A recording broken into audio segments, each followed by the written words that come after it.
வணக்கம். சிறப்பு நேர்காணலுக்கு வரவேற்கிறோம். நிகழ்ச்சியின் இன்றைய சிறப்பு விருந்தினர் மூத்த பத்திரிகையாளர் திரு மணி அவர்கள். வணக்கம் சார். வணக்கம். கரூரில் நடந்த தவேகா தலைவர் திரு விஜய் பங்கேற்ற பொதுக்கூட்டத்தில் நெரிசல் ஏற்பட்டு 41 பேர் உயிரிழந்திருக்கிறார்கள். எப்படி புரிந்து கொள்வது இந்த சம்பவத்தை? It's a disaster waiting to happen. ஆங்கிலத்தில் சொல்லணும்னா இது நடப்பதற்காக காத்து கிடந்த ஒரு நிகழ்வு. திருச்சியில், அரியலூரில், நாகப்பட்டினத்தில், திருவாரூரில் அவர் பேசிய பொழுதே அரசு விழித்திருக்க வேண்டும். நிச்சயமாக அரசு விழித்திருக்க வேண்டும். ஏன்னா அந்த 4 ஊர்களில் இது நடக்காதது தான் ஆச்சரியமே ஒழிய, கரூரில் நடந்தது வருத்தம் அளிப்பது, ரொம்ப சோகத்தை ஏற்படுத்துவது. பட் அது ஆச்சரியப்படுறதுக்கு அது எதுலுமே இல்லை. ஆங்கிலத்தில் அதை சொல்கிறோன்னா it's a tragedy waiting to happen. இது நடக்க காத்திருந்த ஒரு பேரழிவு. முழுக்க முதல் காரணம் என்று நாம் இதை சொல்ல வேண்டும் என்றால், மற்றதெல்லாம் எது இருந்தாலும் விஜய் தான் இதற்கு காரணம். அவருடைய நடவடிக்கைகள், ஒரு கூட்டத்தை 7 மணி நேரம் மக்களை காத்திருக்க வைத்துட்டு அவர் வர்றது, இதை தொடர்ச்சி 5வது கூட்டத்தில் அவர் செய்திருக்கிறார். So number 1 Vijay. நம்பர் 2 மக்கள். என்னதான் இருந்தாலும் மக்கள் திருந்தலைன்னா எந்த விதமான துயரங்களையும் நம்மளால், பேரிடர்களை தவிர்க்க முடியாது. அது இயற்கை பேரிடர் இருந்தால் வேறு, இது மேன்மேடு, மனிதனால் ஏற்படுத்திய பேரழிவு. 3வது அரசு, அங்கே பர்மிஷன் கொடுத்த மாவட்ட நிர்வாகம். என்னால் இந்த 3 பேரை தான் லிஸ்ட் அவுட் பண்ண முடியும். முதல் குற்றவாளி விஜய் தான். இதில் எந்த மாற்று கருத்தும் இருக்க முடியாது. இதை மறுதளித்து பேசுபவர்கள் ஒன்று அவர்கள் விவரம் அறியாதவர்களாக இருக்க வேண்டும், இல்லை கண்மூடித்தனமாக விஜய் ஆதரிப்பவர்களாக இருக்க வேண்டும், இல்லை குருட்டுத்தனமாக திமுகவை எதிர்ப்பவர்களாக இருக்க வேண்டும். விஜய் தான் இதுக்கு காரணம். He is responsible. உங்களுக்கு 8:45 மணிக்கு பர்மிஷன் கொடுத்து 8:45 தான் நீங்கள் வீட்டிலேருந்து புறப்படுவீங்க. 7 மணி நேரம் அங்கே மக்கள் வெயிட் பண்ணுவாங்க. What is this? இது மாதிரி எத்தனையோ தலைவர்கள் இருந்திருக்காங்க இந்தியாவில். யாராவது இப்படி பண்ணாங்களா? ஃபண்டமெண்டல் இஷ்யூ என்னென்னா, நேரம் கருதி சுருக்கமாக பேசுறதுனா கார்த்திகேயன், அடிப்படையில் விஜய் ஒரு நடிகர், தாவேகா அடிப்படையில் ஒரு ரசிகர் கூட்டமாக இருக்கிறது. ஒரு அரசியல் கட்சி தலைவர் இப்படி நடந்து கொள்ள மாட்டார்.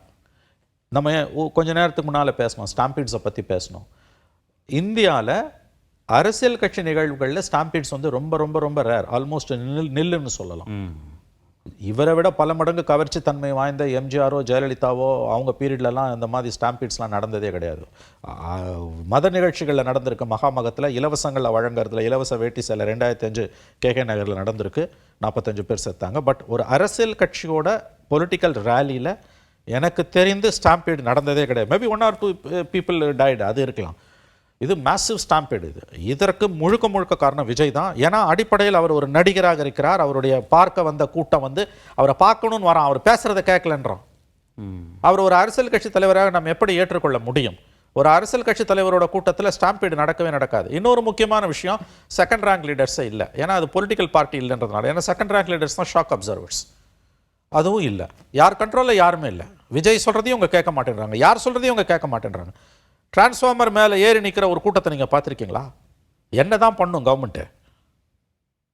அன்னைக்கு இது நான் சொன்னேன், this is waiting to happen. அரியலூரில் ஒரு டிரான்ஸ்ஃபார்மர் மேலே 10 பேர் நிற்கிறான். தடை இல்லைன்னா உயிரிழப்பு நடந்து சத்தியமாக நடந்திருக்கும். எனக்கு கூட அப்படி தான் தோணுது. இவங்க ஏதோ ஜென்ரேட்டரை ஆஃப் பண்ணான்றாங்க. ஜென்ரேட்டர் உள்ளே அந்த போய் தட்டிய உடச்சிக்கிட்டு உள்ளே போயிருக்காங்க. பெண்கள் கிட்டத்தட்ட மானபங்கப்படுத்தப்படுற அளவுக்கு போயிருக்காங்க. அந்த ஒரு ஆம்புலன்ஸ் டிரைவர் ஏதோ ஷர்ட்டை கட்டி கொடுத்தார், அவர் காப்பாற்றப்பட்டிருக்கிறார். அந்த பெண், அந்த ஆம்புலன்ஸ் டிரைவர் தாக்கப்பட்டிருக்கிறார். நல்ல வேளையாக அந்த டிரான்ஸ்ஃபார்மரை அவர் ஆஃப் பண்ணிட்டார். இல்லைன்னா இன்னும் பெரிய விபத்து ஏற்பட்டிருக்கும். அரியலூரில் இந்த டிரான்ஸ்ஃபார்மர் ஆஃப் பண்ணதால் 10-15 பேர் தப்பிச்சான், இல்லாட்டி 10 பேராக செத்துருப்பாங்க. So this a tragedy waiting to happen. முழுக்க காரணம் விஜய். முதல் காரணம் விஜய் தான். இது மற்றவங்களை பற்றி பேசுறது, இதெல்லாம் இவர் சதி பண்ணிட்டார், இந்த கதையெல்லாம் அளந்துன்னு இருக்காங்க. யார் ஆரம்பிச்சா இதை? 8:45 மணிக்கு கூட்டம், எத்தனையோ தலைவர்கள் வந்திருக்காங்க. 8:45 மணிக்கு கூட்டத்தை பர்மிஷன் கொடுத்தா 2:45 மணிக்கு பேசுவீங்களா? என்ன காரணம் இந்த 6 மணி நேரம் 7 மணி நேரம் தாமதமாக வர்றது? அவர் வெளிப்படையாக மக்களோட அந்த கூட்டத்தை பார்த்து ரசிக்கிறார். அவர் அந்த வேனுக்குள்ளே பார்த்தீங்கன்னா, நான் பார்த்துருக்கேன் 91 ஜெயலலிதாவை அந்த வேனில் அந்த அம்மா அதே மாதிரி உட்காந்துட்டு வரும்பொழுது அந்த லைட்டை போடுவாங்க, ஆஃப் பண்ணுவாங்க. ஆஃப் பண்ண மாட்டாங்க, லைட் போட்டே இருக்கும். ஆஃப் பண்ண ஃபோக்கஸ் இருந்துக்கிட்டே இருக்கும். அவங்கள பார்த்தா கூட அந்த கூட்டம் கூல் டவுன் ஆகும். மாப் சைக்காலஜின்னு ஒன்று இருக்குது. அந்த கூட்டம் ஹிஸ்டரிக்கலாக இருக்குது. அது உங்களை பார்த்தா தலைவனை பார்க்க வந்தது, சினிமாக்காரனை பார்க்க வந்தது, பேச்சை கேட்கணுங்கிற குறைவானவர்கள். நீங்கள் அந்த லைட்டை ஆஃப் பண்ணி ஆன் பண்ண என்ன புத்தி அது? நான் கேட்குறேன். தன்னைத்தானே ரசித்து கொள்ளக்கூடியது. இது கால் நார்சிஸ்ட் காம்ப்ளெக்ஸ். கிட்டத்தட்ட அப்படி தான் இருக்குது. என்னங்க இது? எப்படிங்க ஒரு அரசியல் கட்சி தலைவர் இப்படி பிஹேவ் பண்ண முடியும்? லைட்டை ஆஃப் பண்ணி ஆன் பண்ணுறது, ரசிக்கிறீங்க அந்த கூட்டத்தை. 8 மணி நேரம் சோறு தண்ணி இல்லாமல் நிற்கிறான். வெயில்ல நிற்கிறான். குழந்தைங்க அது என்ன சொன்னாலும் கேட்க மாட்டேங்குது. கர்ப்பிணி பெண்கள், குழந்தைகள் முண்டி அடிச்சுட்டு ஒரு அம்மா போகிறாங்க. 4 வயசு 5 வயசு குழந்தைய தூக்கின்னு போய் விஜய்காந்த். அப்போ இது நடந்தே தீரும், யாராலையும் தடுக்க முடியாது. இயற்கை விதி இது. இவ்வளோ பெரிய கூட்டத்துக்குள்ளே நீ குழந்தைய தூக்கிட்டு போய் கிட்ட போனீங்கன்னா நெரிசல் ஏற்பட தான் செய்யும். இந்த பாருங்கள், எவனோ பின்னால் சதி பண்ணால், அந்த மந்திரி பண்ணால், இதெல்லாம் கதை அழகாதீங்க. முதல்ல அந்த கூட்டத்தை அந்த இடத்துக்கு நீங்கள் ஏன் போனீங்க? அவன் பர்மிஷன் கொடுத்ததாகவே இருக்கட்டும், எதுக்கு அக்செப்ட் பண்ணீங்க? சரி, அப்படி போனீங்கல்ல, அவங்க 50 மீட்டர் முன்னாலே வந்து டிஎஸ்பி வந்து சொல்கிறாரு இல்லை, போவாதீங்க, போய் மாட்டுவீங்கன்னு. எதுக்கு மீறி போனீங்க? என்னங்க இது இது இது இது எப்படிங்க நீங்கள் என்னத்தை பெருசாக அப்படியே பேசிட்டார்? அதையும் சொல்லுங்களேன். வாரத்துக்கு ஒரு நாள் வர்றது, ஒரு 10 நிமிஷம், ஒரு 4 விஷயம், அதுவும் ஒரு டெம்ப்ளேட் இருக்குது, அவ்வளோதான். இந்த வாக்குறுதியை நிறைவேற்றலை அப்படின்ட்டு இது கண்டினியூஸாக இதில் இந்த ஸ்பீச்சில் எந்த முன்னேற்றமும் இல்லை. அதையும் நான் சொல்கிறேன். நாமக்கல்ல பேசும்பொழுது வந்து அதுக்கு முன்னால் ஒரு வாரம் நடந்த 3 முக்கியமான இன்சிடென்ட், சுப்ரீம் கோர்ட்டில் 2 கேஸில் தமிழ்நாடு கவர்மெண்ட்டுக்கு ஸ்ட்ரிக்சர்ஸ் பாஸ் ஆகிருக்கு, ஓங்கி குட்டி இருக்குது. அதே கிட்னி ரேக்கெட்டை பற்றி பேசுகிறாரு. கிட்னி ரேக்கெட்டில் கவர்மெண்ட் அப்பீலுக்கு போயிருக்குது. அந்த மாதிரி புது விஷயத்தை சொன்னாரா? அதுவும் இல்லை. ஏன்னா இவரை ஆதரிப்பவர்கள் அங்கே இருக்கக்கூடிய ரசிகர்கள் மட்டும் இல்லை, வெளியிலேருந்தும் பல பேர் பார்க்குறாங்க. இவருக்கு ஓட்டு போடலாமான்ற டைலமாவில் இருக்கவங்க, அவங்களையும் நீ ரீச் பண்ணணும். அதுவும் இல்லை. இந்த ஸ்பீச்லேயே அதை சாராம்சம் இருக்கான்னா அதுவும் இல்லை. 10 நிமிஷம் பேசுகிறது வாரத்துக்கு ஒரு நாள் வந்துட்டு அதுக்கு இவ்வளோ அலம்பல், இவ்வளோ பெரிய கூட்டம், கடைசியில் இவ்வளோ பெரிய ட்ராஜடியில் வந்து நடந்திருக்கு. ஏன் உயிரிழந்த குடும்பத்தினருக்கு ஆறுதல் சொல்ல போல, மருத்துவமனையில் அனுமதிக்கப்பட்ட அவங்களுடைய குடும்பத்துக்கும் ஆறுதல் சொல்ல போகாமல் உடனடியாக கரூர்லேருந்து சென்னை திரும்பி இருக்கு? எனக்கு அதில் ஒரு ஆச்சரியமும் இல்லைங்க. எல்லாரும் இதை கேட்குறாங்க. மன்னிக்கணும், அரசியல் கட்சி தலைவராக இருந்தால் போவாருங்க. அவர் அரசியல் கட்சி தலைவரே இல்லை. அவர் ஒரு அடிப்படையில் நடிகர். பிரச்சனைகள் வந்தார், அவர் ஓடி ஒளிகிறார். ஒரு அரசியல் கட்சி தலைவர் நீ இராணுவத்தையே வச்சு தடுத்தாலும் அவன் போய் நிற்பாங்க. வந்த கூட்டம் தானே. அதெல்லாம் அவருக்கு எந்த விதமான இதுவும் கிடையாது. அவர் அரசியலுக்கு வந்ததே ஏதோ ஒரு தனிப்பட்ட வெறுப்பின் அடிப்படையில் வந்திருக்கிறார். அவர் அடிப்படையில் இன்னமும் ஒரு நடிகர். அவர் இந்த மாதிரியான சிக்கல்களை எதிர்கொள்ளக்கூடிய ஒரு மனநிலை அவருக்கு இல்லை. நான் மறுபடியும் சொல்ல, ஒரு பாலிட்டிஷியன் தான் இதை எதிர்கொள்வான். ஒரு ஜெயலலிதாவோ, கலைஞரோ, எம்ஜிஆரோ, எடப்பாடியோ, ஸ்டாலினோ இருந்தாங்கன்னா அவங்க மக்கள்கிட்ட போய் நிற்பாங்க. இவர் அடிப்படையில் ஒரு நடிகர். நடிகர்கள் நாடாளக்கூடாது என்ற எந்த சட்டமும் இல்லை, நான் ஒப்புக்கொள்கிறேன். நான் அவரை நடிகர் என்பதால் நடிகர்களை இழிவுபடுத்தவில்லை. அரசியல் கட்சி ஆரம்பித்த பிறகு நீ அரசியல் கட்சி தலைவராக முகிழ்த்திருக்க வேண்டும். மாறலை. இன்னமும் ஒரு நடிகராக தான் நீங்கள் அடிப்படையில் இருக்கீங்க. அதனால தான் நீங்கள் அங்கே போகல. அவன் போலீஸ் ஃபுல் ஃபோர்ஸை வச்சு தடுத்திருந்தாலும் நீங்கள் அங்கே போயிருந்துருக்கணும். முயற்சி பண்ணியிருந்துருக்கணும். அரெஸ்ட் பண்ணி அவங்க உங்களை நகர்த்தியிருந்தாங்கனாலும், டீடைன் பண்ணியிருந்தாங்கனாலும் நீங்கள் அதை எதிர்கொண்டு இருக்கணும். நம்ம பேசிட்டு இருக்க இந்த நிமிஷம் வரைக்கும் போக மாட்டார். அதுக்கு என்ன கதை கட்டுறாங்கன்னா வந்து கலெக்டர் சொன்னார், எஸ்பி சொன்னார், போனால் அடிப்பாங்க. வாங்கு, உனக்காக உயிரே கொடுத்து செத்துருக்காங்க, நீங்கள் 4 அடி வாங்கினா என்ன ஆகிட போகுது உங்களுக்கு? நான் மறுபடியும் சொல்கிறேன் கார்த்திகேயன், இது பிரச்சனையை ரொம்ப சுலபமாக புரிஞ்சுக்கலாம். அவர் யார், அவருடைய உளவியல் பகுப்பாய்வு என்ன? ஒவ்வொரு மனிதனுக்கும் ஒரு உளவியல் பகுப்பாய்வுன்னு ஒன்று சொல்லுவோம்ல, ஃப்ராய்டியன்ஸ் அனாலஜியில் வந்து சைக்கோ அனாலிசிஸ் நம்ம சொல்லுவோம். அவர் அடிப்படையில் ஒரு மனிதன், அவர் ஒரு நடிகராகத்தான் இருக்கிறார். ஒரு அரசியல்வாதிக்குரிய பண்புகள் அவரிடம் இல்லை. அந்த பண்புன்றது கூட 2வது, அது வளர்த்துக்கலாம். அந்த ஒரு மனநிலை, எம்பத்தி. ஒரு அரசியல்வாதி 1000 இருந்தாலும் மக்கள் அவனை என்ன தூக்கி போட்டு மேய்ச்சாங்கனாலும் அங்கே தான் வந்து நிற்பான். இவ்வளோ பெரிய ட்ராஜடி நடந்திருக்குது, நினைத்து பார்க்க முடியாத கொடுமை நடந்திருக்குது. அங்கே உடனே ஃப்ளைட் ஏறிங்க வந்துடுவீங்களா? கரூர்லையாவது குறைஞ்சபட்சம் நீங்கள் தங்கி இருந்திருக்கணும்ல. ஒரு அரசியல் கட்சி தலைவராக இருப்பதற்கு தகுதி இல்லாதவர் விஜய். இவர் ஒன்றும் தமிழ்நாடு அரசியலில் மாற்று கிடையாது. இவரை யாராவது மாற்று என்று நினைப்பார்களே ஆனால் அவர்களை பார்த்து நாம் பரிதாபம் தான் பட முடியும். அவருக்கு இருக்கக்கூடிய செல்வாக்கை பற்றி எல்லாம் நானே பேசியிருக்கிறேன். அப்போ கூட நான் இவர் மாற்றுன்னு எங்கேயுமே சொல்லலை. நான் சொன்ன வந்த ஒரே நான் ஸ்பாய்லர்னு சொல்லியிருக்கேன். நாகப்பட்டினத்தில் அவர் பேசின பேச்சை கேட்டுட்டு வந்து நான் நண்பர் ஷானவாஸ் அவர்கள் கொடுத்த பேட்டிக்கு நான் பதில் கொடுக்கும்போது ஷானவாஸ் கூட தவறாக புரிந்து கொண்டார். நான் எங்கேயுமே விஜயை சப்போர்ட் பண்ணலை. இவ்வளோ பெரிய கூட்டம் கூடுதுன்னா மக்களுக்கு ஒரு அதிருப்தி இருக்குது, அது எங்கேயாவது ஒரு ஆல்டர்னேட்டிவ் நோக்கி போகுது. It's a wake up call for politicians including Shahnawaz. அதை தான் நான் சொன்னேன். தவறாக புரிந்து கொண்டு பேசுகிறார்கள். நான் ஏதோ விஜய் ஆதரித்தேன் அப்படின்னு. எங்கே சார் நான் ஆதரித்தேன் விஜயை? ஆனால் சில அரசியல் கட்சி தலைவர்கள் விஜய் உடைஞ்சிடக்கூடாது, விஜய் அந்த இழப்பிலிருந்து மீண்டு வர வேண்டும் அப்படின்னு செங்குத்தா தமிழ்நாடு அரசியல் களம் பிளவுபட்டிருக்கிறத நான் பார்க்குறேன். ஆனால் எனக்கு என்னமோ விஜய் வந்து ஆல்டர்னேட்டிவ்னு எனக்கு தோணலை. நான் தெளிவாக, எனக்கு கூட ஆரம்பத்தில் கொஞ்சம் குழப்பம் இருந்தது. இன்ஃபேக்ட் இந்த சம்பவம் நடக்கும்பொழுது நான் உங்கள் அலுவலகத்தில் தான் இருந்தேன். நம்ம எல்லாம் அந்த நேர்பட பேசல இருந்தோம். இது நடந்தோடனே நம்ம நிகழ்ச்சியை ரத்து செய்தோம். நம்ம உங்கள் கூட தான் நான் நெக்ஸ்ட் 1 hour நான் உங்கள் கூட தான் இருந்தேன். எனக்கு கூட ஒரு டைலமா இருந்தது Karthikeyan. But I am now clear, this is not is not a proper person. இவரை யாராவது ஆதரிக்கிறாங்கன்னா அவங்கள ஒரு 3 கேட்டகரியாக பிரிக்கலாம். விஷயம் தெரியாதவங்க, ரெண்டாவது திமுக மேலே இருக்கக்கூடிய குருட்டுத்தனமான வெறுப்பு, மூணாவது வந்து சினிமாக்காரன்ற கவர்ச்சி. இவர் கிடையாது ஆல்டர்னேட்டிவ். இவரெல்லாம் ஆல்டர்னேட்டிவாக வந்தால் தமிழ்நாடு தாங்காது. எப்படி தாவேக்கா அந்த நிகழ்வை கையாளுதுன்னு நினைக்கிறீங்க? கோர்ட்டுக்கு போகிறாங்க, சிபிஐ விசாரணை வேணுங்கிறாங்க, சதி நடந்திருக்குன்றாங்க, உள்ளூர் அரசியல் பிரமுகரோட கனெக்ட் பண்ணுறாங்க. இதை எப்படி கையாளுறாங்க? ரொம்ப முட்டாள்தனமாக கையாளுறாங்க. ஒரு கோஹரன்ஸ் வாங்க, ஒரு ஒருங்கிணைப்பு இல்லை. ஏங்க 2 பேர் 2 பெட்டிஷன் போடுறாங்க. மதுரை பெஞ்சில் ஒரு பெட்டிஷனில் ஒரு ப்ரேயரு, இங்கே ஒரு ஆதவர்ஜனா பிரின்சிபல் பெஞ்சில் ஒரு ப்ரேயரு. என்ன நினச்சிட்டு இருக்கீங்க நீங்கள்? அது கட்சியாகவே இல்லையா? அது ஒரு இவ்வளோ பெரிய துயரம் நடந்திருக்குது, ஒருங்கிணைந்த நடவடிக்கை இருக்கணும்ல. சரி வாங்க வெளியில் வாங்கன்ற, நான் இப்போ சொல்கிறேன், விஜய்க்கு வாங்க வெளியில் வந்து பேசுங்க, சார்ஜ் பண்ணுங்க. கரூரில் இருக்கக்கூடிய அந்த முன்னாள் மந்திரி தான் காரணம், இப்போ பேச ஆரம்பிச்சிட்டிங்கல்ல. அவர் ஆதவர்ஜனா நேமே பண்ணிட்டாரு. இப்போ விஜய் பேசட்டும். ஏன் விஜய் பேசாமல் ஆதவர்ஜனா விட்டு பேச வைக்கிறீங்க? அந்த தைரியமாவது வேணும்ல. இவ்வளோ பெரிய ட்ராஜடி. ஒன்றும் மறந்துடாதீங்க, விஜய் வந்து இப்போ இதுக்கு மேலே தப்பிக்கணும்னா ஹெட் ஆன் கோலிஷன் போகணும் திமுகவோட, இல்லை ஒதுங்கி அரசியல் விட்டு போயிடணும். இப்போ பம்புனார்னா விக்டிமாக கார்டை ப்ளே பண்ணார்னா அது விளங்காது. நீங்கள் சொல்கிறீங்கல்ல இது வந்து கான்ஸ்பிரசி தியரி, திமுக தான் பண்ணிடுச்சு, அந்த மந்திரி பண்ணிடுச்சார்னு அந்த தகவல் தான் இப்போ ஓடுது. அது உண்மையாக பொய்யா நமக்கு தெரியாது.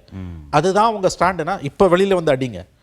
அதாவது எப்பயுமே வந்து யாரையும் பகைச்சிக்க கூடாது, யார் மனதும் நோக்கக்கூடாதுன்னு யாரும் ஒரு அரசியல் கட்சி இருந்ததுன்னா அது விளங்காது.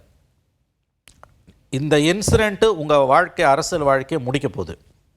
முதல்ல பொறுப்பேற்கவே இல்லை. பொறுப்பேற்க அப்புறம் என்னங்க ஒரு தலைவர் இவர்? போய் நிகழ்வு நடந்திருக்கு, அதுக்கு நானும் பொறுப்பு, நான் தாமதமாக வந்தது தவறுன்னு முதல்ல அக்கௌண்டபிலிட்டி ஃபிக்ஸ் பண்ணி. அடிப்படை நேர்மை கூட விஜய் கிட்ட இல்லைல்ல. அடிப்படை நேர்மை கூட இல்லாத ஒரு மனிதர். 2ஆம் கட்ட தலைவர்களும் போகல பார்க்க. அங்கே அது ஒரு கட்சியே இல்லைங்க, அது ரசிகர் கூட்டங்க. ரசிகர் கூட்டத்துக்கு இருக்க குறைஞ்சபட்ச நியாய தர்மம் கூட அவங்க கிட்ட இல்லைங்க. அழகாக சொன்னீங்க, பொறுப்பேற்கணும்ல அவர். நானும் பொறுப்பேற்கிறேன்னு சொல்லணும்ல. போலீஸ் அந்த இடத்த அனுமதி கொடுத்தது தப்பு, எவாக்குவேஷன் பிளான்ஸ் இல்லை. 2 நாள் முன்பு திரு எடப்பாடி பழனிசாமி நடத்தின கூட்டம் அதே இடத்துல தான் நடந்தது. அங்கே ஸ்டாம்பிட் பாலிட்டிஷியன் அவரு. அதிமுக நடத்துற கூட்டத்தில் இது நடக்காது. அவன் பாலிட்டிஷியன். அவர் 100க்கும் மேற்பட்ட கூட்டங்கள்ல பேசுறாரு தமிழ்நாடு முழுவதும். இது என்னங்க? இது அன்ரூலி மாப். இது இட்ஸ் மோஸ்ட் அன்ரூலி மாப்புங்க. இது யாருமே இவங்களை கண்ட்ரோல் பண்ண முடியும். எத்தனை கூட்டங்கள் நான் என்னோட கிட்டத்தட்ட 40 ஆண்டு கால அனுபவத்தில் சொல்கிறேன் கார்த்திகேயன், டிரான்ஸ்ஃபார்மர் மேலே ஏறி நின்ன க்ரௌடை நான் பார்த்ததே இல்லைங்க. கவர்மெண்ட் என்னங்க பண்ணோம்? You tell me. ஸ்டாலின் கவர்மெண்ட்டாக இருக்கட்டும், நாளைக்கு எடப்பாடி கவர்மெண்ட்டாக, XYZ கவர்மெண்ட்டாக இருக்கட்டும், இவங்களே கூட ஆட்சி, நாளைக்கு விஜயா கூட வரட்டுங்க, ஒரு பொலிட்டிக்கல் பார்ட்டியோட ரேலியில் டிரான்ஸ்ஃபார்மர் மேலே ஏறி நிற்கிறாங்கன்னா கவர்மெண்ட் என்ன பண்ணும்? எப்படி கண்ட்ரோல் பண்ணுவீங்க? இது கூடுதல் காவல்துறையினர் இருந்திருந்தா இதை சமாளிக்கலாம். இது கருவின் குற்றம், ஸ்ட்ரக்சரல் ப்ராப்ளம். இது வழங்காது இந்த அரசியல். இது வந்து இவங்க ஆல்டர்னேட்டிவும் கிடையாது, இவங்க வளர்றது தமிழ்நாட்டுக்கு நல்லதும் கிடையாது. எந்த விதமான நாம்ஸும் இவங்களுக்கு இல்லை. எனக்கு தெரிஞ்சு தமிழக அரசியலிருந்து இவர்கள் அகற்றப்பட வேண்டியவர்கள். இது ஜெயலலிதாவை பற்றி 88 TR ராமசாமி மக்கள் குரல் ஆசிரியர், ஜெயலலிதா ரொம்ப மோசமாக அவரை பற்றி ஒரு கமெண்ட் அடித்தப்போ, எம்ஜிஆர் இறந்து பிரசிடென்ட் ரூலில் 88 தமிழ்நாடு இருக்கும்போது ரொம்ப ஃபேமஸான ஒரு ஆர்டிக்கிள் அது. ஜெயலலிதா பற்றி பல காலத்துக்கு இது கலைஞரை கூட யூஸ் பண்ணியிருக்கார். தமிழக அரசியலிருந்து அப்புறப்படுத்தியே தீர வேண்டிய அசிங்கம். அதான் எனக்கு ஞாபகம் வருது. திஸ் இஸ் அழகாக சொன்னீங்க 2 நிமிஷம் மேலே. இது வரைக்கும் ஒரு பொறுப்பே இருக்கல சார். என்ன சார் நியாயம் அது? அவ்வளோ கல் நெஞ்சா?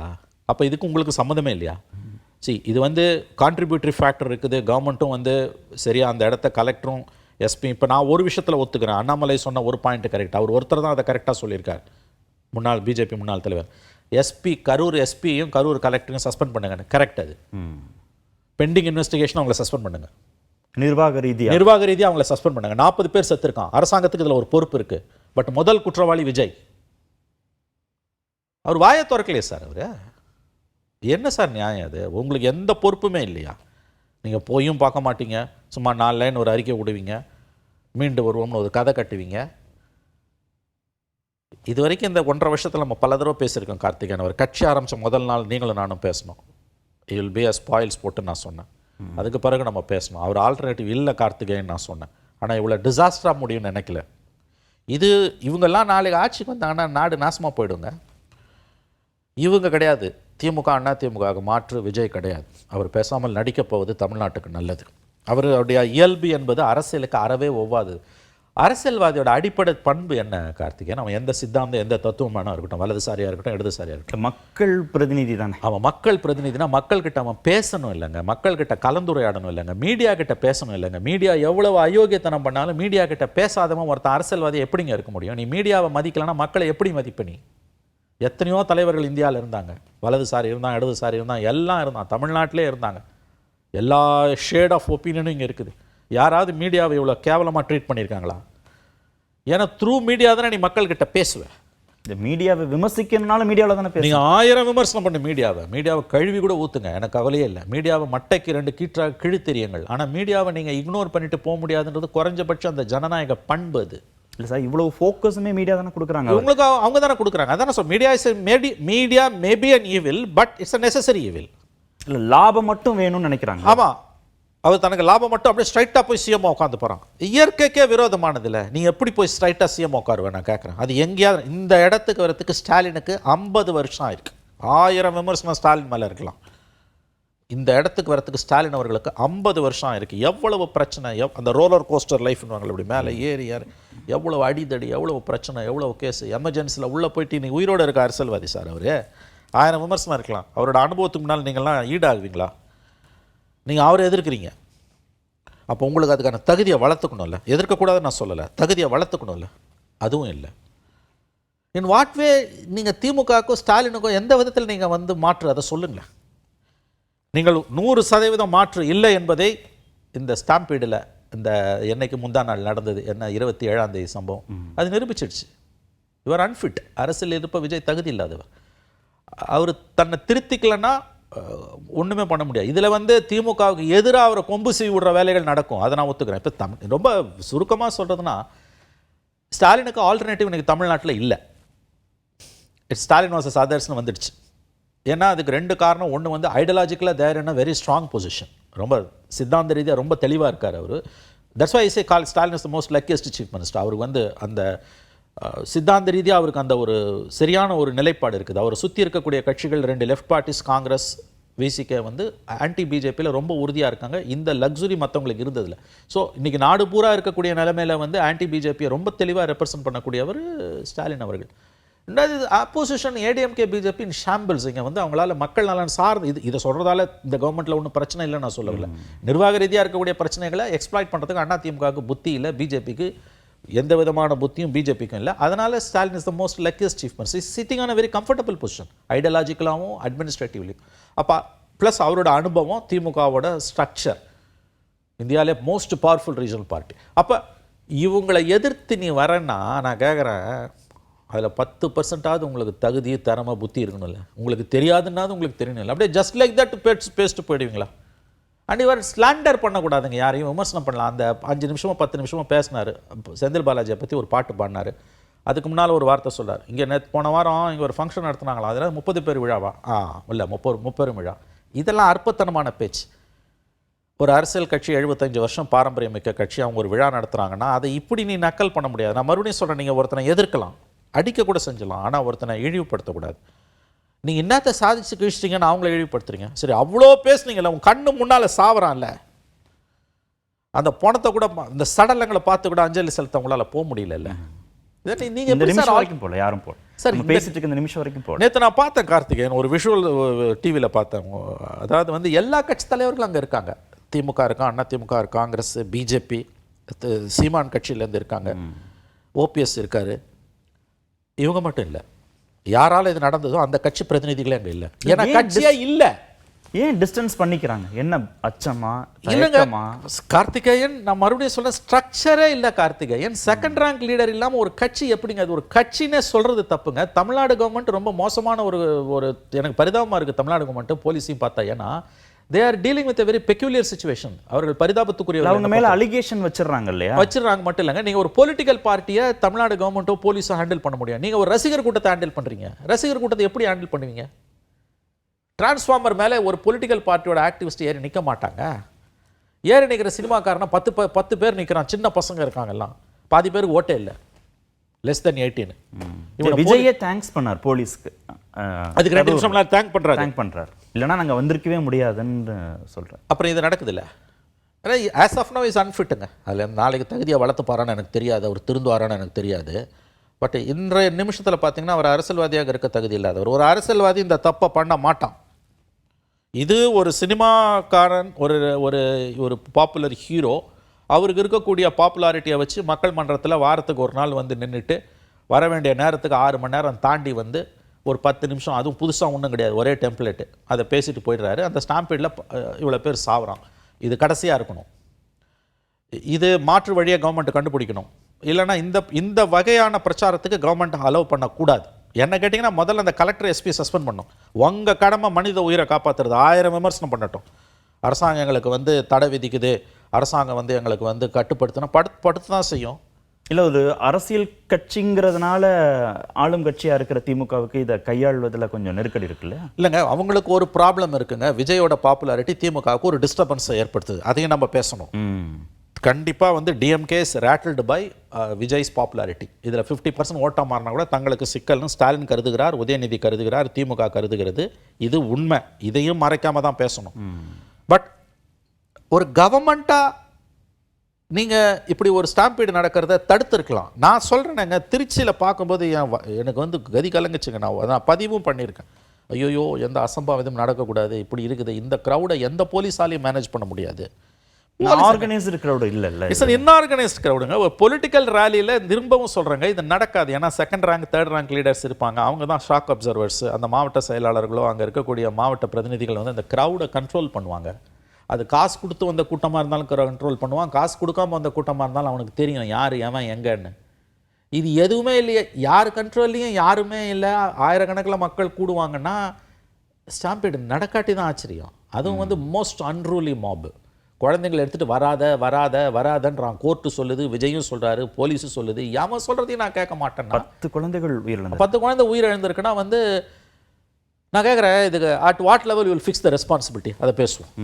எந்த லெவலில் இதுக்கு ரெஸ்பான்சிபிலிட்டி ஃபிக்ஸ் பண்ணுவீங்க? முதல் குற்றவாளி யார், 2வது குற்றவாளி யார், 3வது குற்றவாளி யார்? முதல் குற்றவாளி விஜய், 2வது குற்றவாளி போய் செத்த மக்கள், 3வது குற்றவாளி மாவட்ட கலெக்டரும் எஸ்பி. ஃபஸ்ட்டு குற்றவாளி விஜய் தான். You are accountable sir. நான் உங்கள் வீட்டு ஃபங்க்ஷனுக்கு வரேன், எனக்கு எதுவும் ஒன்று ஆயிடுச்சுன்னா உங்களுக்கு ஒரு ரெஸ்பான்சிபிலிட்டி இல்லையா? நான் தான் பொறுப்பேற்றுக்கணும். நீங்கள் தானே சார் பொறுப்பேற்றுக்கணும்.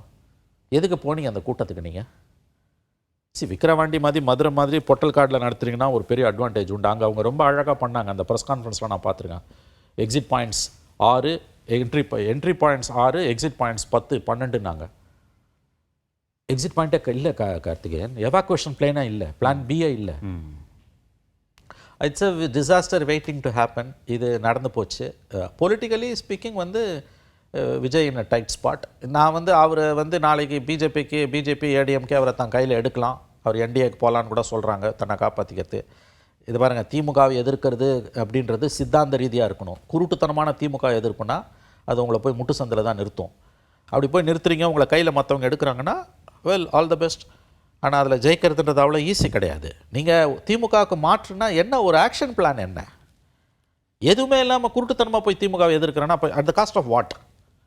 மக்கள் சாவாங்க, அப்படி நீங்கள் திமுகவை எதிர்ப்பீங்களா? இது என்னங்க இது? யாருமே இப்படி ஒரு பாலிடிக்ஸ் பண்ணது இல்லையா? பொலிட்டிக்கல் ஆக்டிவிட்டி காப்பாற்றுறதுக்கு தானே அரசியலுக்கு வரங்க. 1.5 வருஷத்தில் பொலிட்டிக்கல் ஆக்டிவிட்டி என்ன சொல்லுங்களேன்? Just tell me one political activity. Dharna நடக்கும், கருத்தரங்கங்கள் நடக்கும், ரயில் மறியல் நடக்கும், உண்ணாவிரத போராட்டம் நடக்கும், மேடைகளில் பேசுவாங்க. அது இன்றைக்கி இருக்கக்கூடிய கட்டத்தில் சோஷியல் மீடியாவில் கான்ஸ்டன்ட்டாக ஆன் இஷ்யூஸ் என்கேஜ் பண்ணுவாங்க. நீதிமன்றங்களோட படிக்கட்டுகளில் ஏறுவாங்க. இப்போ வைகோலாம் வந்து அந்த ஸ்டெர்லைட் அந்த மாதிரி வந்து மல்டிபிள் அட்டாக் இருக்கும். ஒன்றுமே கிடையாது, எதுவுமே கிடையாது. இவர் அப்படியே வருவாராம், ஒரு 5 நிமிஷம் பேசுவாராம், வாரத்துக்கு ஒரு நாள். The entire political activity of TVK is revolving around Vijay. அதுவும் என்ன, வாரத்துக்கு ஒரு நாள் வருது, 10 நிமிஷம் பேசிட்டு போய்டுறது. இது ஓடாது. அது அந்த cinema popular fundamental issue is Tamil Nadu civil சொசைட்டியும் ஸ்டேட்டும் கவர்மெண்ட்டும் the dealing with a film star, not with a politician. That to popular film star. அவரை பார்க்குறதுக்காக படித்தவன் படிக்காதவன் எல்லாம் ஓடி வந்து அப்படியே. இன்றைக்கி ஒரு கப்பல் போட்டிருக்காங்க, 2 பேர் ஹைலி குவாலிஃபைடு. ஒருத்தர் ஐடி ப்ரொஃபஷனலாக, இன்னொரு அம்மா எம்எட் காலேஜில் வந்து லெக்சராக இருக்காங்களாம். அடுத்த மாதம் நிச்சயதார்த்தம், ஜனவரியில் கல்யாணமாக. 6 மணி நேரம் மாடியில் நின்று அவரை பார்க்கணுன்னு இருந்தாங்களாம். அப்புறம் கீழே வரும்போது க்ரௌடு வரும்போது இறங்கி வந்தாங்களாம். ஜஸ்ட் க்ரௌட் உள்ள என்ட்ரு ஆயிருக்காங்க, ட்ராம்பிள் டவுன், முடிஞ்சு போச்சு கதை. யார் பொறுப்பு கார்த்திகேயன் இதுக்கு? 4 வயசு குழந்தைய தூக்கின்னு போய் ஓடுறாங்க விஜய்க்கு முன்னால் காமிக்கிறேன்னு. 1.5 வயசு குழந்தை, 1.5 வயசு குழந்தைய வச்சுட்டு க்ரௌடுக்குள்ளே எவனாவது அறிவு இருக்கவும் போவானா? Pregnant ladies. கவர்மெண்ட் ஒன்றும் பண்ண முடியாதுங்க, எந்த கவர்மெண்ட்டும் பண்ண முடியாது. போலீஸை குறை சொல்கிறது கூட வேஸ்ட் என்ன கேட்டிங்கன்னா. நன்றி நிகழ்ச்சியில் பங்கேற்றதற்கு. மீண்டும் சந்திப்போம். நன்றி, வணக்கம்.